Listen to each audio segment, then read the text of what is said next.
Hi, it's Sandra here from Create in Spain, and I have another stamp making video today, which is a straightforward egg shape. So I have my printed image, which is laser printed, and on top of that I have a piece of cellophane. You stretch it out as much as you possibly can to make it nice and flat. Now this frame is one of the frames that I have actually made to do my stamp making, and for example I have a whole load of different shapes and sizes here, and I have just looked at the various sizes I've got and thinking what's going to be closest. So I could use that circle one, and the reason it's sticky is because it's had previous usage. Or theoretically I could use this square one, okay, but if I use this square one there's not much of a gap around some parts of the egg. Now if you don't have enough of a gap, the chances are your stamp isn't going to be well and truly flat. So I'm going for this one, which is giving me a nice big clearance area. And so I have some of my polymer. I decant mine into a small bottle because it makes it so much easier and cleaner to dispense. And I'm just going to start off by putting the gel in there in a circular movement. Now because I haven't actually made any stamps for a couple of months and the weather has got quite a lot cooler than the last time I made stamps, I need to be very sure of my times. So what I'm going to do is to try and get rid of some of these little bubbles. Now if they're right on the bottom it's a problem because that interferes with your print. If it's on the top, not so much of a problem. But what I will do is do a quick blast with my heat gun.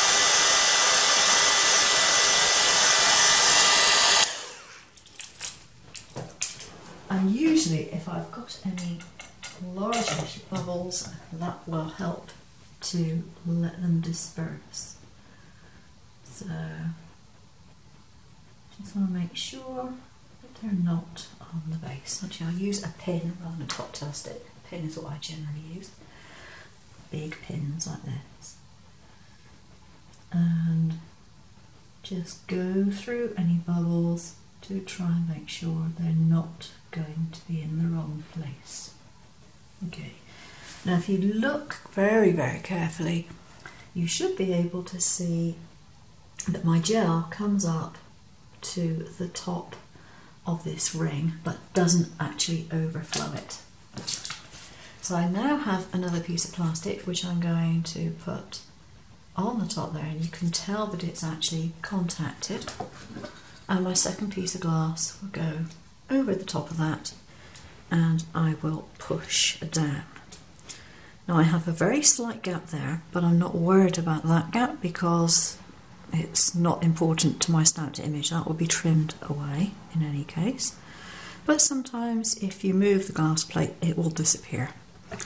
So that can go in my UV lamp. Now I have a timer and I've set it for 45 seconds, which may or may not be the right time. But I'll try this stamp first because I've got two others that have designs. This one, which is dotted, and this one, which is striped. Now, if I overcook this one, it's not too much of a problem. If I overcook those other ones, it is more of a problem because I'll end up with areas of solid stamp where I don't want them. So 45 seconds, and I'm going to switch my lamp on.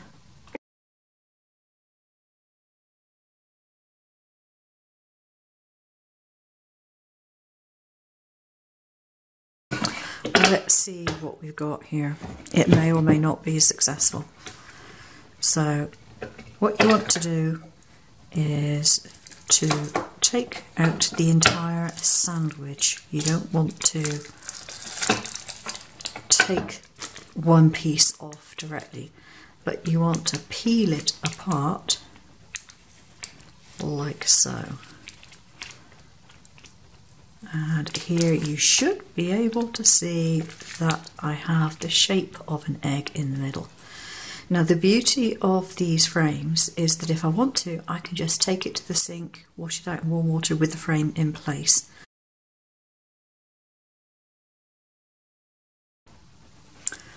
Okay, so this bit here is wastage and I just throw it away. The chances of actually washing that out and reusing it, that's just not worth the aggravation, it really isn't. So here is my actual stamp, and I do have a tiny little bubble up there, but yeah, that's not really too much of a problem. But it's looking like a pretty good stamp. And what I would do is use a lint-free cloth to dry it off. This is a cleaning cloth which is sold in supermarkets. It's hard when it's dry and it's soft when it's wet, but it does have the advantage it does not have any lint, which is great because you don't want fluffy bits all over your stamps, you really don't. So this will now peel off of here and I can trim it down to size if I want to. So I know from the depth here that it's going to be a pretty adequate stamp, and I'm quite happy with that one. So I don't think I'm going to mess around too much with my timings. So this striped one is all I'm going to do next.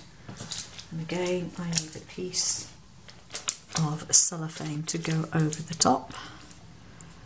I'll go there, trim that down slightly so I've got some room to stick it down. So I'll take it from that side. There we are. And I'm using masking tape. I usually use normal sticky tape, but I'm using masking tape so you can actually see where it's taped.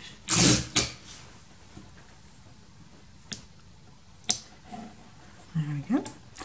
And I'm going to use the same frame. Now I'm going to just slightly dry it off so there's no water added to the gel. But it's still a little tacky, which is fine because it means it'll stay put. So even if I lift that up, it's not going to go anywhere. So I actually put them away in my bag still tacky. I don't scrub them clean because I'm wasting my time to do that. So out comes my bottle of gel again. And this time I'm going to go from the outside, more or less, to the inside. But it's a lot easier in a bottle of that size. It's much easier than trying to use a kilogram bottle to get your stamp liquid out of. Now again, I've got a bit of an issue with bubbles in here, but that's because it's cold and the gel is cold. When it's warmer, there's less of an issue. So I'm going to get my heat gun again and warm it up slightly.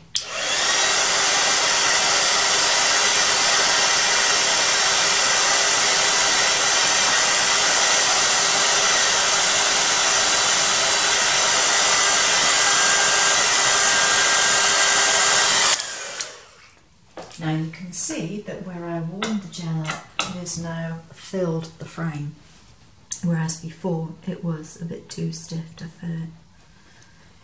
I'm going to see if I can just get these little bubbles off the base.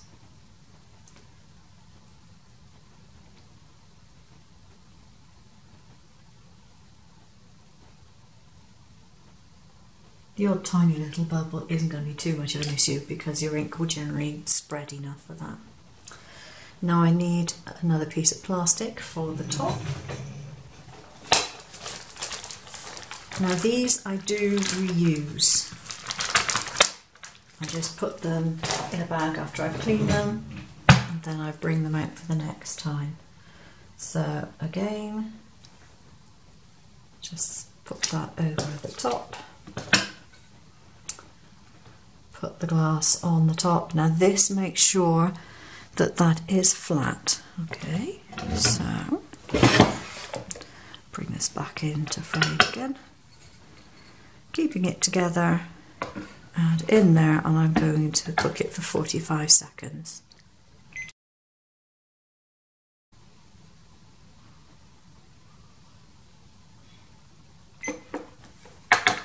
Okay, so it's 45 seconds.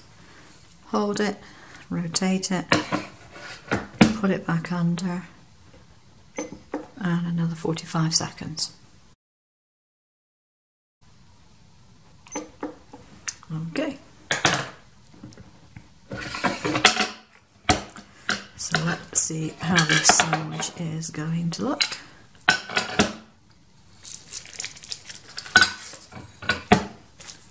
Now these pieces of course can be reused because they're perfectly clean.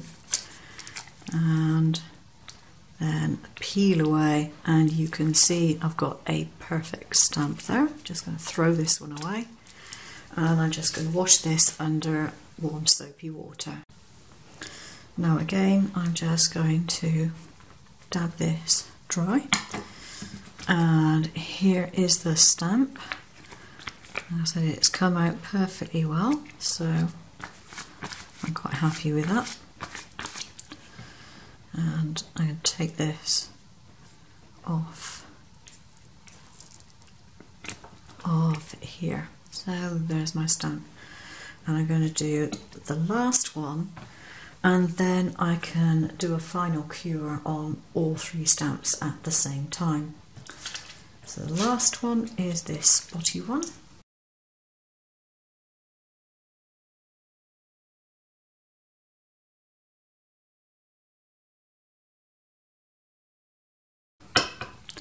I'm going to give this the same 45 seconds each side. So here it is, it's had its 45 seconds each side. Take the image away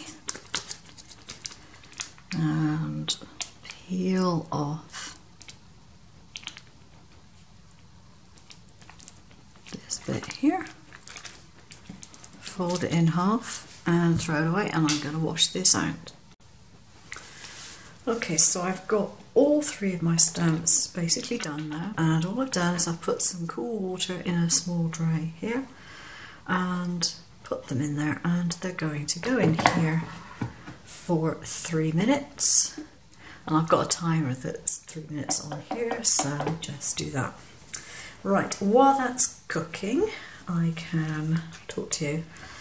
So these I would just wipe over with my lint-free cloth and then dry off with a piece of paper towel, and I can reuse, so you know, you keep those, you don't throw them away.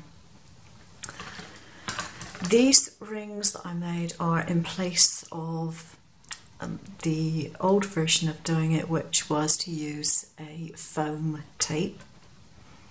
And the reason I developed these was simply because I was finding I was getting inconsistent results because the foam tape was still compressing. So these can't compress, so you get a far more accurate stamp by making them with the frames. So that's why I use those. Now my timers are cheap and cheerful ones from China, no doubt. My husband got them for me. One we already had, but he's since got me another one because I wanted two. And this one's got a clip on the back. This one hasn't got a clip on the back for whatever reason. I have two of these because sometimes there is a difference between the back curing time and the front curing time. And it's really annoying having to reset the timer for each one. If I know I got 45 seconds on the back and I want a minute on the front, I don't want to have to alter it every time. So having a timer for the front and a timer for the back is really quite handy. As I mentioned, these images are laser printed. They are laser printed onto normal craft type tracing paper. Okay, it needs to be transparent for the light to get through to cure the gel, and this is, I found, the cheapest, most reliable way for me to make my prints. If you can't make a print like that and you have an electronic cutting machine, you can use any kind of vinyl that you can kiss cut, that will not allow light through.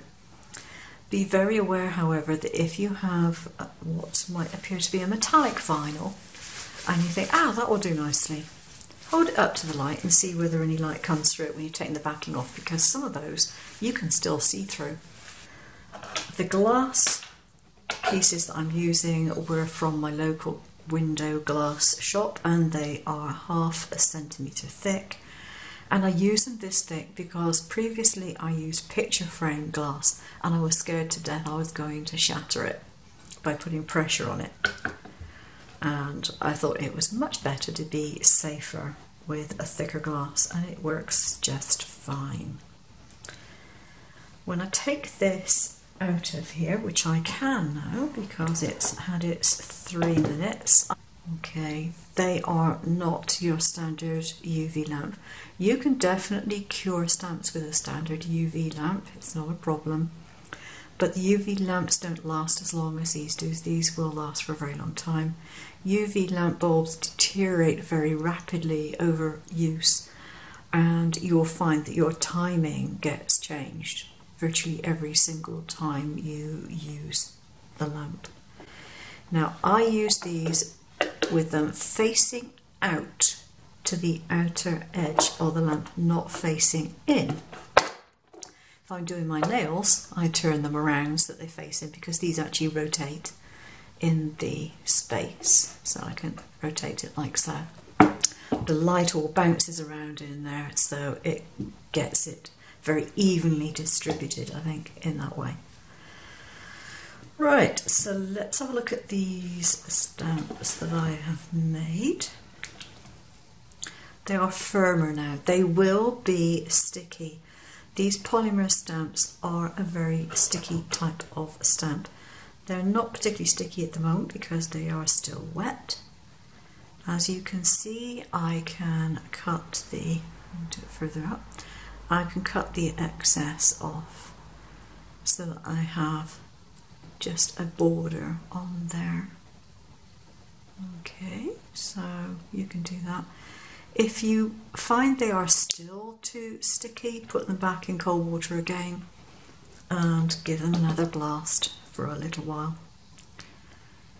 You'll tend to find that with these stamps, over time, they lose that really, really heavy stickiness, and they get more like stamps that you're used to. They will transfer ink extremely well. They are stamps which are at the higher end of the spectrum. They are not the sort of cheap knockoffs that you would expect to get for €1 or €2. Okay. So these can be left out to dry, and generally what I'll do is I'll get my lint-free cloth, put my lamp away, and I will just put them out on here. Now, my lint-free cloth looks like it's disgustingly dirty. It isn't. That is just ink which has gone into it over time. Every now and again it goes in the washing machine and comes back out. It's never going to lose all the ink, but it doesn't transfer the ink to anything else, which is the important matter. So I can just throw those bits away, and there we have it, 3 Easter egg stamps ready to use.